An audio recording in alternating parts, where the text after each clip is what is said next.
নমস্কাৰ। যোৱাকালি মই 2022 বৰ্ষত অনুষ্ঠিত হৈ যোৱা ADRE গেট 3 গ্ৰেজুৱেটৰ যিখন পেপাৰ আছিলে সেই পেপাৰখন মই ছল্ভ কৰিছিলোঁ 20টা কুৱেশ্যন। আজি 21 নম্বৰ কুৱেশ্যনৰ পৰা আমি ছল্ভ কৰিম। গতিকে বলকচোন ভিডিঅ'টো আজি আৰম্ভ কৰোঁ। 21 নম্বৰ কুৱেশ্যনটো হৈছে অলিম্পিকৰ পতাকাখন কেইটা আঙঠিৰ চিত্ৰ আছে? অলিম্পিকৰ পতাকাখনত 4টা আছেনে, 5টা আছেনে, 6টা আছেনে, 7টা আছে? এনেদৰে যে অলিম্পিকৰ চিত্ৰখন আছে এনেকৈ ইয়াত 5টা আঙঠি আছে আৰু এই 5টা আঙঠিয়ে 5খন মহাদেশক বুজাইছে। এইটো মনত ৰাখিব। নেক্সট কুৱেশ্যনটো হৈছে যে আৰ্জেণ্টিনাৰ ৰাজধানী চহৰ কি? বুবেনছ এয়াৰ্ছ নে চেণ্টিয়াগো নে বুগোটা নে লিমা? ইয়াৰ কাৰেক্ট আনচাৰটো হ'ব আনচাৰ এ। আৰ্জেণ্টিনাৰ ৰাজধানী বুবেনছ এয়াৰ্ছ। নেক্সট কুৱেশ্যনটো হৈছে 23 নম্বৰটো এয়াৰ এছিয়াৰ মুখ্য কাৰ্যালয় ক'ত অৱস্থিত? মুম্বাইত অৱস্থিত নে জাকাৰ্টাত অৱস্থিত, কুৱালালামপুৰত নে বেংকক? ইয়াৰ কাৰেক্ট আনচাৰটো হ'ব আনচাৰ বি, কুৱালালামপুৰ। এয়াৰ এছিয়াৰ মুখ্য কাৰ্যালয় কুৱালালামপুৰত অৱস্থিত। 25 নম্বৰ কুৱেশ্যনটো হৈছে নিম্নলিখিতসমূহৰ কোনটোক বৰ্তমান সময়ত ভাৰতৰ সৰ্বোচ্চ শৃংগ হিচাপে বিবেচনা কৰা হৈছে? কাঞ্চনজংঘা নে নন্দা দেৱী নে কামেট নে মানা? ইয়াৰ কাৰেক্ট আনচাৰটো হ'ব কাঞ্চনজংঘা। কাঞ্চনজংঘাক ভাৰতৰ সৰ্ববৃহৎ শৃংগ হিচাপে বিবেচনা কৰা হয় আৰু কাঞ্চনজংঘাটো ক'ত আছে? ছিকিমত আছে। এইটো কথা মনত ৰাখিব। নেক্সট 26 নম্বৰ কুৱেশ্যনটো হৈছে কোনখন পৌৰাণিক ভূগৰ্ভস্থ নদী প্ৰয়াগৰাজ ত্ৰিবেণী সংগমত গংগা যমুনা নদীৰ সৈতে মিলন হোৱা বুলি গণ্য কৰা হয়? মানে আমাৰ প্ৰয়াগৰাজৰ যিটো ত্ৰিবেণী সংগম হৈছে কোনকেইখন নদী লগ হৈ হৈছে সুধিছে। গংগা আৰু যমুনা দিয়া আছে আৰু এখন নদী কোনখন? ভাগীৰথী হয় নে অলকনন্দা হয় নে সৰস্বতী হয় নে সত্যৰুদ্ৰ হয়? এই কাৰেক্ট আনচাৰটো হ'ব সৰস্বতী। গংগা যমুনা সৰস্বতী মিলি ত্ৰিবেণী সংগম হৈছে প্ৰয়াগৰাজত, এলাহাবাদৰ প্ৰয়াগৰাজত।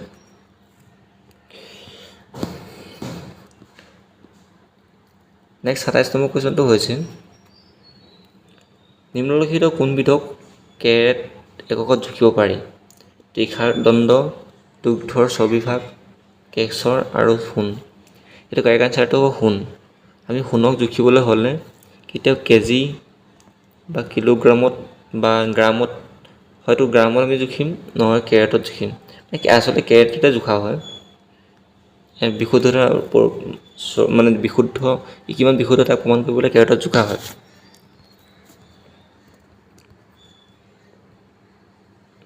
নেক্সট কুৱেশ্যনটো হৈছে যে অধ্যয়নৰ কোনটো শাখাই জীৱাশ্মৰ ওপৰত ভিত্তি কৰি পৃথিৱীপৃষ্ঠত জীৱৰ ক্ৰমবিকাশৰ বিষয়বস্তু সামৰি লয়? এক নম্বৰতে আছে পেলিয়ন্টলজি নে আৰ্কিঅ'লজি নে জিঅ'লজি নে জিঅ'মৰ্ফলজি? মানে জীৱাশ্মৰ কোনটো শাখাই জীৱাশ্মৰ ওপৰত ভিত্তি কৰি পৃথিৱীপৃষ্ঠত জীৱৰ ক্ৰমবিকাশৰ বিষয়বস্তুখিনি সামৰি লৈছে? সেইটো হ'ব আনচাৰ এ, পেলিয়ন্থলজি জীৱৰ ক্ৰমবিকাশৰ বিষয়বস্তু সামৰি লোৱা এটা অধ্যয়ন হয়।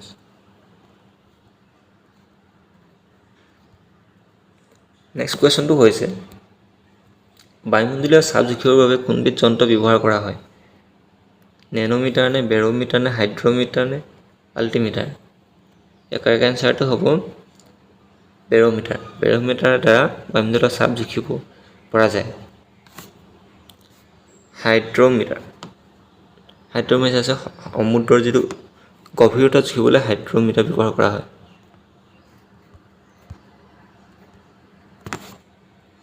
নেক্সট কুৱেশ্যনটো হৈছে খো খেলত চেজিং টীমৰ কিমানজন সদস্যই খেলপথাৰত প্ৰৱেশ কৰি আঁঠুৰ ভৰত বহি থাকে? খো খেলত কিমানজন সদস্য আছে সেইটো সোধা নাই আমাক। ইয়াত হৈছে যে খেলপথাৰত কিমানজন সদস্যই আঁঠুৰ ভৰ দি বহি থাকে কৈছে।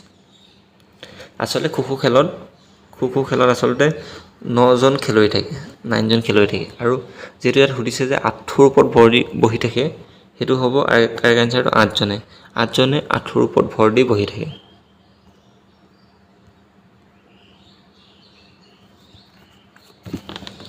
নিম্নলিখিত কোনবিধ ভাৰতত থলুৱা নহয়?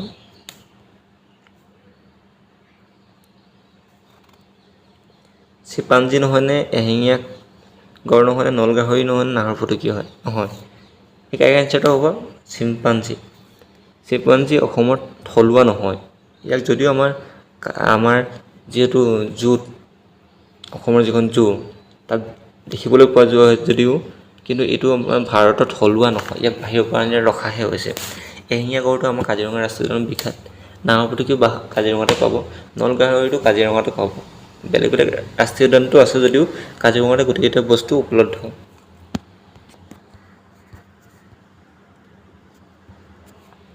নেক্সট কুৱেশ্যনটো হৈছে, আনুষ্ঠানিক ঘোষণা অনুযায়ী ভাৰতৰ ৰাষ্ট্ৰীয় বৃক্ষ কোনবিধ?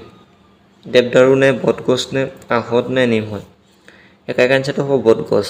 বটগছ হৈছে ভাৰতৰ ৰাজ্যিক বৃক্ষ, ৰাষ্ট্ৰীয় বৃক্ষ, ক্ষমা কৰিব, ৰাষ্ট্ৰীয় বৃক্ষ। আৰু অসমৰ ৰাজ্যিক বৃক্ষ কি? সেইটো হ'ব হলং। হলং হৈছে অসমৰ ৰাজ্যিক বৃক্ষ আৰু ভাৰতৰ ৰাষ্ট্ৰীয় বৃক্ষ হৈছে বটগছ। 33 নম্বৰ কৈছোঁ, অংগেজ গুঞ্জ বুয়াজু অধিক জনপ্ৰিয় নামটো কি? মীৰাবেন নে, অৰুন্ধতী ৰয়, মাদাৰ টেৰেছা নে, ভনী নিবেদিতা? কাৰেক্ট এনচাৰটো হ'ব অংগেজ গুঞ্জা বেয়াজুৰ অধিক জনপ্ৰিয় নামটো হৈছে মাদাৰ টেৰেছা। মাদাৰ টেৰেছাক এই নামটোৰে জনা যায়।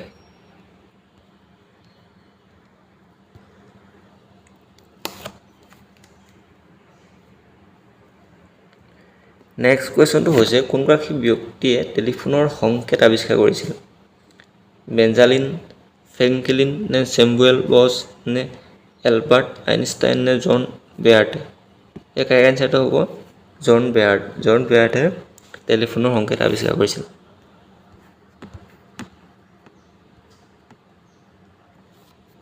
নেক্সট কুৱেশ্যনটো হৈছে, অৰুণাচল প্ৰদেশ পূৰ্বতে নেপা NEFA নামে জনাজাত।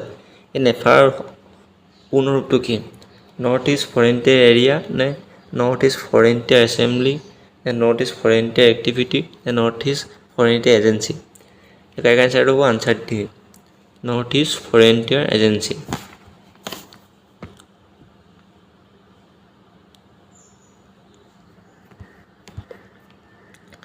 নেক্সট কুৱেশ্যনটো হৈছে, নিম্নলিখিত কোনটো উৎসৱ কেৰালাত পালন কৰা হয়? দেৱালী নে, অনাম নে, পোংগল নে, লাহৰি? ইয়াৰ কাৰেক্ট এনচাৰটো হ'ব অনাম। অনাম হৈছে এটা কেৰেলাত উদযাপন কৰা এটা উৎসৱ, যিটো নাও খেলৰ লগত জড়িত। পোংগল হৈছে তামিলনাডুৰ এটা উৎসৱ হয়। নেক্সট কুৱেশ্যনটো হৈছে, জুবিন গাৰ্গে কোনখন বোলছবিত মুখ্য ভূমিকাত অভিনয় কৰিছিল? মিছন চাইনা নে, মিছন কাশ্মীৰ নে, মিছন চেন্নাই নে, মিছন কাবুল? এই কাৰেক্ট এনচাৰটো হ'ব মিছন চাইনা। আনচাৰ এইটো কাৰেক্ট হ'ব। তাত তেওঁ অভিনয় কৰিছিল। মাইলছ ডেইজ কিতাপখনৰ লেখক কোন? R.K. নাৰায়ণ নে, K.R. নাৰায়ণ নে, R.K. লক্ষ্মণ নে, R.K. পণ্ডিত হয়? ইয়াৰ কাৰেক্ট এনচাৰটো হ'ব R.K. নাৰায়ণ লেখক। নেক্সট কুৱেশ্যনটো হৈছে 39টো, ড্ৰোন হৈছে আন্তঃনাক্ষত্ৰিক লেঞ্জাৰ মাৰণাস্ত্ৰ নে, ৰাত্ৰি দৃষ্টি সম্পূৰ্ণ বাইনোকুলাৰ নে, বাই যোৱা লেণ্ডমাইন ডিটেক্টৰ নে, মানৱহীন বায়ুয়ান? এইটো কাৰেক্ট এনচাৰটো হ'ব মানৱবিহীন বায়ুযান। কোনো ধৰণৰ মানুহ নোহোৱাকৈ বায়ুত চলা এখন যান হয়। গতিকে মানৱবিহীন বায়ুযান বুলি কোৱা হয়।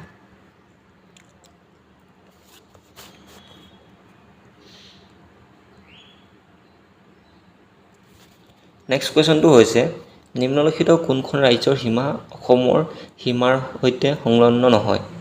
নাগালেণ্ড নহয়নে, ছিকিমৰ নহয়নে, মিজোৰামৰ নহয়নে, পশ্চিমবংগ নহয়? এই কাৰেক্ট এনচাৰটো হ'ব ছিকিম।